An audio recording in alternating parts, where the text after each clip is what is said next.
ज्ञानी और अज्ञानी। अज्ञानी कहता है संसार में सुख है। अज्ञानी जब अपने नजरों को उठाकर देखता है संसार की तरफ तो उसे हर तरफ सुख ही सुख दिखता है। अज्ञानी कहता है जितना हो सके सुख को एकत्रित कर लो, जो भी यत्न करना पड़े यत्न करो ताकि सुख की प्राप्ति हो सके। और वहीं ज्ञानी मुस्कुरा कर कहते हैं संसार में दुख ही दुख है, जो भी यत्न करना हो कर लो, इस दुख से मुक्त हो जाओ। कमाल है। अज्ञानी को जो संसार सुखमय दिखता है वही ज्ञानी को यह संसार दुखमय लग रहा है। एक कह रहा है संसार में सुख ही सुख है और दूसरा कह रहा है संसार में दुख ही दुख। अज्ञानी कह रहा है जो भी यत्न करना हो कर लो, जितना सुख को एकत्रित कर सकते हो कर लो, हर तरफ सुख ही सुख है। ज्ञानी कह रहा है जो भी यत्न करना हो कर लो, जो भी तरीका अपनाना हो अपना लो, संसार में सिवाय दुख का और कुछ है ही नहीं। गजब है, दोनों ने अपने पलकों को उठाया, दोनों ने नजरें को उठाकर जब संसार की तरफ देखता है तो एक को संसार दुख में लगता है और दूसरे को संसार सुख में लगता है। एक कहता है संसार में सुख ही सुख है और एक कहता है संसार में दुख ही दुख है। ज्ञानी ने कहा संसार में दुख ही दुख है और अज्ञानी ने कहा संसार में सुख ही सुख है। जिस तरफ हाथ रखो उसी तरफ सुख है। जिसको छुओ वही सुख है। जिस पर दृष्टि पड़ती है वही सुख है। जहां जहां देखते हो वही वही सब सुख है। ज्ञानी कहते हैं जिस जिस को छुओगे वह दुख है, जिस जिस पर दृष्टि पड़ेगी वह दुख है, जो जो आपके पास आएगा वह दुख है। जहां जहां नजरें जाएंगी वह सब के सब दुख है। कमाल है। ज्ञानी ने कहा संसार में सिवाय दुख का और कुछ नहीं है। अज्ञानी ने कहा सिवाय संसार में सुख का और कुछ नहीं है। फिर देखना होगा इन दोनों के जीवन को। अज्ञानी कह रहा है संसार में सिवाय सुख का और कुछ नहीं है, तो जब उस अज्ञानी को देखते हैं तो पूरा जीवन दुखी रहता है। जो कह रहा है संसार में सुख का और कुछ है ही नहीं, वह पूरा जीवन दुखी रहता है। हर श्वास उसकी दुख की रहती है। हर आने वाले श्वास, हर धड़कने वाला उसका दिल का धड़कन दुख व्यक्त करता है। जो कह रहा है संसार में सिवाय सुख का और कुछ नहीं है, उसके जीवन का हर कदम दुख से भरा हुआ है। उसके जीवन का हर पहलू दुख से भरा हुआ है। वह हमेशा दुखी रहता है। तो जो कह रहा है सारा संसार में सुख ही सुख है, वह संपूर्ण जीवन दुख के साथ व्यतीत करता है। और जो कह रहा है संसार में दुख ही दुख है, वह जीवन भर सुखी रहता है।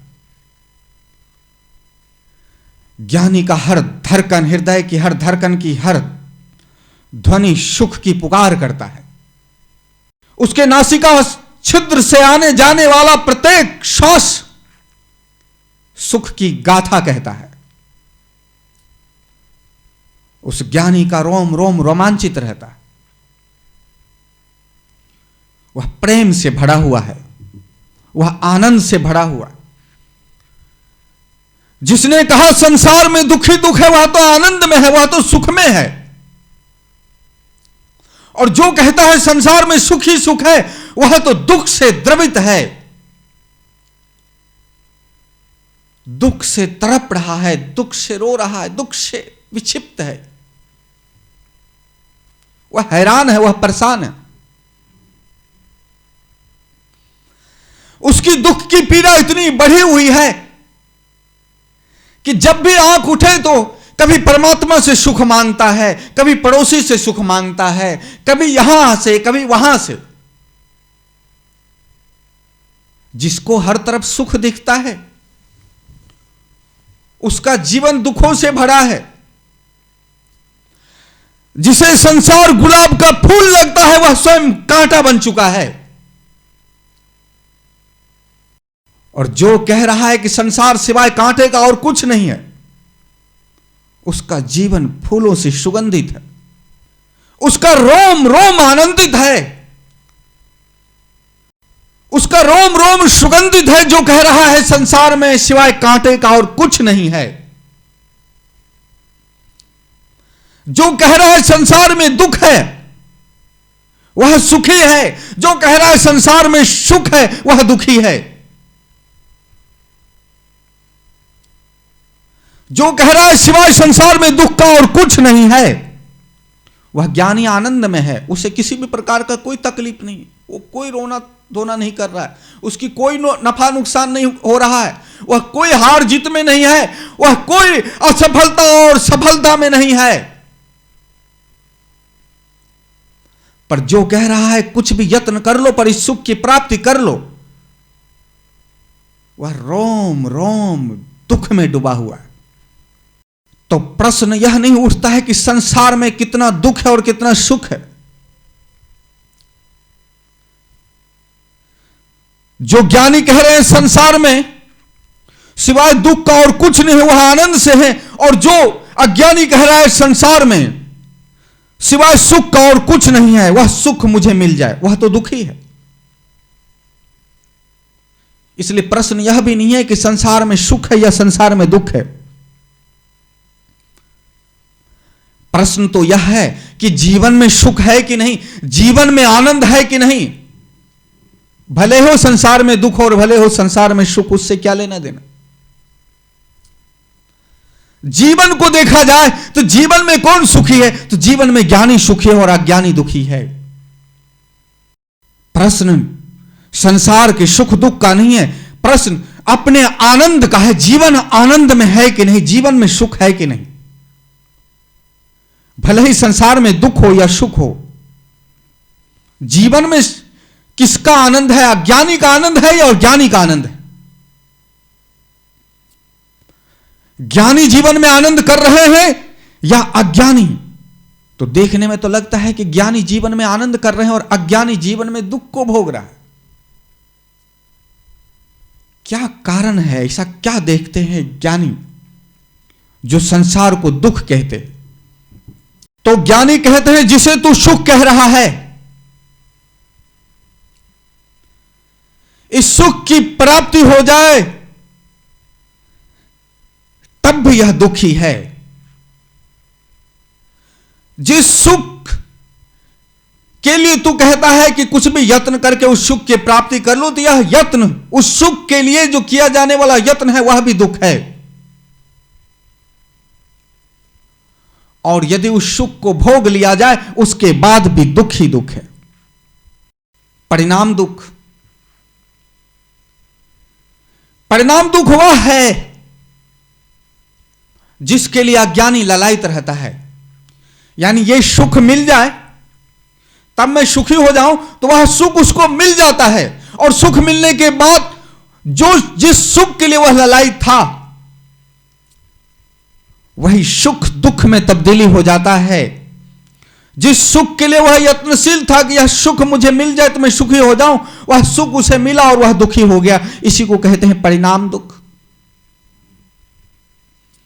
विवाह नहीं हो रहा था, विवाह हो गया। विवाह के समय में प्रसन्न था, विवाह हो गया, उससे दुखी है। नौकरी नहीं लग रहा था, सोच रहा था नौकरी लगे तो मैं सुखी हो जाऊं, नौकरी लग गई फिर अब दुखी हो गया। लेकिन जब नौकरी लगी उस समय प्रसन्न था, कहा बहुत यत्न किया तो मुझे नौकरी लग गई, प्रसन्नता के मारे मिठाइयां बांट रहा है, लेकिन अब उसी नौकरी के वजह से वो दुखी है। तो परिणाम सुख वह सुख जिस सुख की प्राप्ति हो जाता है, जैसे किसी को संतान की प्राप्ति ना हो रहा और संतान की प्राप्ति हो गई तो सुखी, लेकिन फिर उसी संतान को कहता है कि इसके वजह से मुझे बहुत दुख मिल रहा है। जैसे कोई मकान ना बन रहा हो तो कहता है मैं दुखी हूं, और मकान बन गया तो फिर उसी मकान के वजह से वो दुखी हो गया। कोई जमीन ना मिल रहा है तो कहता है मैं दुखी हूं, जमीन मिल गया तो प्रसन्न हुआ कि जमीन मिल गया, अब उसी जमीन के वजह से वो दुखी हो गया। तो जिसके लिए अज्ञानी ललायित रहता है कि सुख मुझे मिल जाए, वह सुख उसे मिल जाता है तो वही दुख में तब्दील हो जाता है। इसी को कहते हैं परिणाम दुख, ताप दुख। यानी जिस सुख की प्राप्ति करने के लिए वो सोचता है कि यह सुख मुझे मिल जाए तो मैं सुखी हो जाऊं, उस सुख के लिए वह बहुत यत्नशील है, यानी उस सुख की प्राप्ति के लिए भी दुख को ही झेल रहा है, दुख को ही उठा रहा है।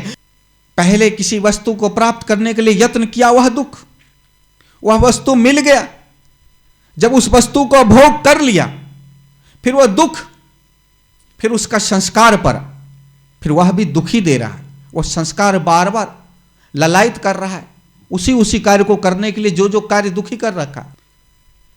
जब किसी को संतान ना हो रहा होता है तो ना जाने कहां कहां नहीं जाते, इससे मिलते हैं, उससे मिलते हैं, इस डॉक्टर को दिखाते हैं, उस डॉक्टर को दिखाते हैं, इस मंदिर जाते, उस मंदिर जाते। तो संतान प्राप्ति के लिए जितना यत्न किया जा रहा है, उस संतान प्राप्ति के लिए ये यत्न, कष्ट, यह दुख, हर कदम दुख। और जब संतान की प्राप्ति हो गई तो मिठाई बांटता, प्रसन्नता होता है कि आह संतान हो गई, संतान हो गए। अब परिणाम दुख, जब संतान हो गया, ये सुख आ चुका है, अब उसके बाद उसी संतान से जीवन भर समस्या से ग्रसित रहते। जिसके लिए दर दर भटके वही दुख का कारण बना, अब उसी पुत्र से दुखी हैं। ऐसा दुनिया में कौन सा परिवार है जो दुखी ना हो? ऐसा दुनिया में कौन से पत्नी है जो पति से त्रास ना खाई हो? और ऐसा दुनिया में कौन सा पति है जो पत्नी से हैरान ना हो? ऐसा दुनिया में कौन सा पुत्र है जो अपने मां बाप से दुखी ना हो? और ऐसा दुनिया में कौन से मां बाप हैं जो अपने पुत्र से हैरान ना हो? इसी के लिए तो सब यत्न कर रहे थे। इसी को देखकर तो अज्ञानी कहता था विवाह हो जाए, बच्चे हो जाएं, सुखी हो जाए। विवाह हुआ, बच्चे हुए और ये दुखी है। कोई लड़का किसी लड़की के प्रेम में पड़ गया, या कोई लड़की किसी लड़का के प्रेम में पड़ गया, ना जाने मिलने के लिए किस किस से लड़ना झगड़ना पड़ता है, ना जाने कहां कहां भागना होता है, यह दुख। और जब लड़का लड़की मिल गए, दोनों ने शारीरिक संबंध बनाए, बस मामला वहीं पर रफा दफा हो गया। एक दिन, 2 दिन, 4 दिन, अब दोनों एक दूसरे से उबने लग गए। अब लड़की को लड़का में कमी दिखने लग गया, लड़का को लड़की में कमियां दिखने लग गया। पहले दोनों एक दूसरे की तारीफ करते थे। यह है परिणाम दुख। कितने कष्ट से दोनों मिले। एक तो वह कष्ट को झेला, जब ये मिल गए तो परिणाम में सुख होना चाहिए, तो परिणाम इसका निकला दुख। किसी ने सोचा धन हो जाए तो मैं सुखी हो जाऊं, ना जाने क्या क्या यत्न नहीं करते हैं लोग धन प्राप्ति के लिए। कोई चोरी करता है, कोई डाका डालता है, कोई हत्या करता है, कोई व्यवसाय करता है, कोई ठगी करता है, कोई फरेबी करता है, कोई कुछ करता है, कोई कुछ करता है उस धन की प्राप्ति करने के लिए। तो कोई कुछ जो कर रहा है वह सब के सब दुख है। जिस धन के लिए यत्न किया था सुख मिल जाएगा, वह धन जब आ चुका है तब भी दुखी। परिणाम में सुख होना चाहिए, परिणाम में दुखी। ना जाने कौन कौन शत्रु बन गया, ना जाने क्या क्या स्वप्न देखा था कि यह धन जब आएगा तो मैं सुखी हो जाऊंगा, वह सब धरा के धरा रह गया और वह सुखी ना हो पाया। और उल्टा धन का संस्कार और बढ़ गया। जब धन नष्ट हो जाता है तो धन का संस्कार फिर उसे जीने नहीं देता, वह संस्कार उसके सिर चढ़ के बोलता है। इसलिए जब भी धनवान का धन नष्ट होता है तो अधिकतर सुसाइड कर लेते, आत्महत्या कर लेते। आत्महत्या ना कर पाए तो विक्षिप्त हो जाते, पागल हो जाते, मानसिक संतुलन को खो देते, क्योंकि संस्कार धन का इतना हावी हो चुका है कि वह धन के बगैर जीवन का कल्पना ही नहीं कर सकते। धन का संस्कार पड़ा है तो धन के लिए नचाएगा, स्त्री का संस्कार पड़ा है तो स्त्री के लिए, पुरुष का संस्कार पड़ा है तो पुरुष के लिए नचाएगा। जिस जिस का जो जो संस्कार पड़ा है वह संस्कार उसे नचाएगा। तो पहला तो जो जिस सुख की प्राप्ति करना हो उस सुख के लिए ताप यानी कष्ट को सहना पड़ता है। जब वो सुख मिल जाए तो फिर परिणाम में भी वह दुखी होता है, और उसके बाद वह रहे चाहे जाए, उससे मुक्ति होने का कोई उपाय भी करे तब तक संस्कार पड़ चुका होता है चित्त पर, और यह संस्कार फिर उसी सुख के लिए फिर यत्न कराता है, फिर ललायित करता है। दुनिया में किसी भी सुख की प्राप्ति करने के लिए तीन बातें बराबर होता है। एक, उस सुख की प्राप्ति के लिए यत्न की जाती वह ताप दुख। दूसरा, जब वह सुख प्राप्त हो जाता है तो फिर वह परिणाम दुख। और जब वह सुख चला जाए तो फिर उस सुख का संस्कार पड़ जाता है, यह है संस्कार दुख। यह जब सत्वगुण शरीर पर आता है तो इसका विरोधाभास, इसके विरोध में दुख आता है। जब रजोगुण शरीर पर काम करता है तो भी दुख, और जब तमोगुण आता है तब भी दुख। जब भक्ति भजन के लिए चलो, संत बन जाओ, साधु बन जाओ, तो संसार वाले बड़े ताना मारते, बहुत कष्ट देते। यानी सत्वगुण, आप संत बन गए, संसार वाले विरोधाभास, आपके अपोजिट खड़े हो जाते हैं। अरे काहे को बाबा बन गए, क्या मिला है, ये जंगल में क्या भगवान? अरे अच्छा खासा हट्ठे कट्ठे कमा के खा लेते, कहां भटक रहे? अरे भिखारी, अपने घर परिवार को छोड़ा है, जिम्मेदारी से भागा है। तो जो सत्वगुण यदि आपके शरीर पर आया तो भक्ति भजन चिंतन समाज का सेवा परोपकार आदि के लिए आप निकलते हो, तो फिर विरोध का सामना करना पड़ता है, वह दुख। और जब आप कहते हो मुझे संसार से कोई लेना देना नहीं, मुझे जाने दो समाज की ऐसी की तैसी, यानी आपके ऊपर रजोगुण हावी हो चुका है। जिस समय आप सेल्फिश होते हो, जिस समय आप अपनी सुख की परवाह करते हो और संसार की परवाह नहीं कर रहे होते, उस समय आप सेल्फिश हो, उस समय आपके अंदर रजोगुण काम कर रहा होता है। आप अपने धन को अपने ऊपर जितना चाहो खर्च कर लो, पर समाज के ऊपर, संसार के ऊपर एक चौनी भी खर्च करना नहीं चाहते। वह रजोगुण है। आप ठाट बाट में रहते हो, आप गाड़ियां में घूमते हो, आप नृत्य करते हो, आप संगीत में जाते हो, आप बियर बार में जाते हो, आप स्त्रियों का संग करते हो, आप कभी इस लड़की के पास जाते, कभी उस लड़की के पास जाते, आप तो रजोगुण में। आप अपना पैसा अपने ऊपर भी खर्च कर रहे, तब भी दुख। समाज इसका विरोध करता है, बोलते देखो तो ये आवारा, ये देखो कितना अय्यास कर रहा है। यानी ये समाज आपको अय्यास कहेगा, और आपको इस समाज से बार बार सामना करना पड़ेगा, कभी रिलेटिव के रूप में, कभी किसी और रिश्तेदार के रूप में, कभी किसी समाज के किसी और ही मेंबर के रूप में। जिस समय आपके ऊपर रजोगुण काम कर रहा हो तो उस समय आप ऐसो आराम की जिंदगी व्यतीत करने का सोचते हो। आप सोचते मुझे क्या लेना देना इस संसार का, इस समाज का। तब भी समाज की तरफ से उंगली उठेगा कि देखो यह अय्यास, इसको किसी की नहीं पड़ी है, ये बाप के धन दौलत को कैसे आवारा की तरह ये लुटाए जा रहा है, खर्च किए जा रहा है, ये मिटा के रखेगा, ये सब खर्च कर डालेगा। तो जिस समय आपके ऊपर रजोगुण है, आप उस सुख को भोग रहे हो, तब भी विरोध का सामना करना पड़ता है। जब संत हो गए तब भी विरोध का सामना करना पड़ता है। लेकिन ठीक उसी समय जब आपके ऊपर तमोगुण हावी हो जाए, तब शराब पीकर किसी गली कूचे में पड़े रहोगे, किसी नाला में पड़े रहोगे, भांग गांजा पीकर पड़े रहोगे, यानी तमोगुण में।